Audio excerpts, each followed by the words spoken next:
sciences médico-sociales, les besoins et les attentes de la personne.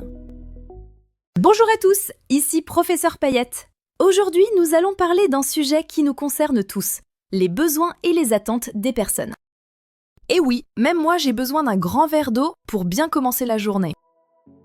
Alors, petite question pour commencer. Qui parmi vous pourrait vivre une journée entière sans manger, sans dormir et sans Wi-Fi ? Pas grand monde, je suppose. Et c'est justement de ça qu'on va parler, ce qui est indispensable pour vivre en équilibre. Commençons par les bases. Les besoins, ce sont les nécessités vitales pour rester en équilibre.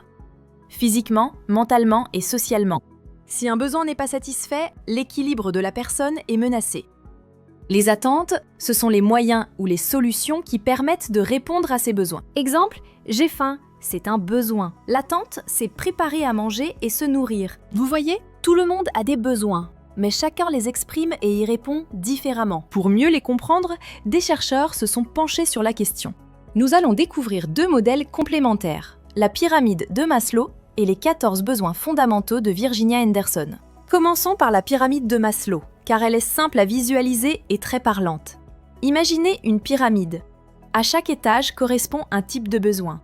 À la base, les besoins physiologiques, manger, boire, dormir.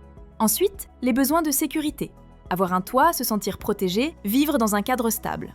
Puis viennent les besoins d'appartenance, partager avec des amis, une famille, un groupe. Ensuite, les besoins d'estime, être reconnu, réussir, se sentir capable et valorisé. Enfin, l'accomplissement de soi, réaliser ses rêves, exprimer son potentiel, s'épanouir pleinement. Maslow nous montre que l'on avance étape par étape, comme si on montait un escalier. Et rassurez-vous, c'est un escalier théorique. Pas besoin de transpirer pour l'escalader. Mais Maslow n'était pas le seul à s'intéresser aux besoins humains. Virginia Anderson, elle, a proposé une vision encore plus détaillée. Virginia Anderson, infirmière canadienne, a identifié 14 besoins fondamentaux communs à tout être humain. Et non, TikTok n'en fait pas partie. Respirer, boire, manger, éliminer. Se mouvoir et maintenir une bonne posture, dormir et se reposer, se vêtir et se dévêtir, maintenir la température du corps, être propre, soigner et protéger sa peau, éviter les dangers, communiquer avec les autres. Agir selon ses valeurs et ses croyances, se divertir et se recréer, s'occuper et travailler pour se réaliser et apprendre.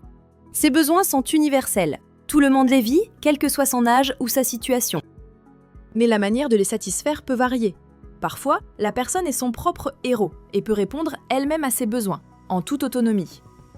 D'autres fois, elle a besoin d'un soutien extérieur, un proche, un professionnel de santé, un éducateur. Par exemple, l'enfant dépend largement des adultes pour répondre à ses besoins. En grandissant, il devient progressivement autonome et peut assumer lui-même plusieurs besoins. Puis, avec l'avancée en âge ou en cas de maladie, un déclin peut apparaître et la personne peut à nouveau avoir besoin d'une aide extérieure pour maintenir son équilibre. Regardons maintenant comment ces besoins apparaissent dans la vie de tous les jours. Maslow les voit comme des étapes à gravir et Virginia Anderson les exprime en gestes simples. Prenons l'exemple de Camille. Le matin, quand elle prend son petit déjeuner, c'est un besoin physiologique. Maslow l'appelle un besoin vital de base, et Anderson le décrit comme le fait de boire et manger. Ensuite, quand elle prend le bus scolaire en toute sécurité, Maslow parle d'un besoin de sécurité, tandis que Anderson insiste sur l'idée d'éviter les dangers. Au lycée, Camille retrouve ses amis.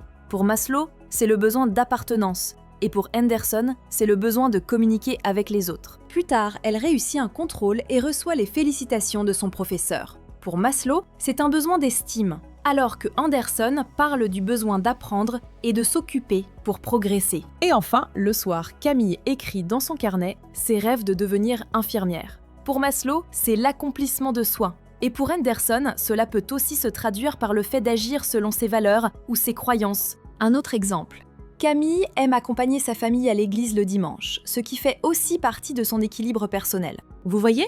Maslow et Anderson parlent des mêmes réalités, mais chacun à sa façon. D'accord pour Camille, mais en quoi est-ce important pour nous et surtout pour notre futur métier ? Bien vu ? Dans la santé et le social, connaître les besoins et attentes, c'est indispensable pour favoriser le développement des enfants, maintenir l'autonomie des personnes âgées ou en situation de handicap, préserver la santé et offrir une prise en charge de qualité, créer une relation de confiance basée sur la bientraitance. Valoriser chaque personne selon son potentiel, et développer les relations sociales. En clair, comprendre les besoins et attentes, c'est la base d'un accompagnement humain et respectueux. Alors, faisons un petit résumé pour bien retenir l'essentiel. Et oui, je suis même allée à Paris rien que pour vous, devant la pyramide du Louvre. Et justement, aujourd'hui, on a parlé aussi d'une autre pyramide, celle de Maslow. Elle rappelle que les besoins sont vitaux, que les attentes y répondent, et que les professionnels ont le devoir d'accompagner avec respect et qualité. C'était Professeur Payette, et souvenez-vous, satisfaire ses besoins, c'est essentiel. Et un grand verre d'eau, c'est tout simplement vital et en plus, 0 calories.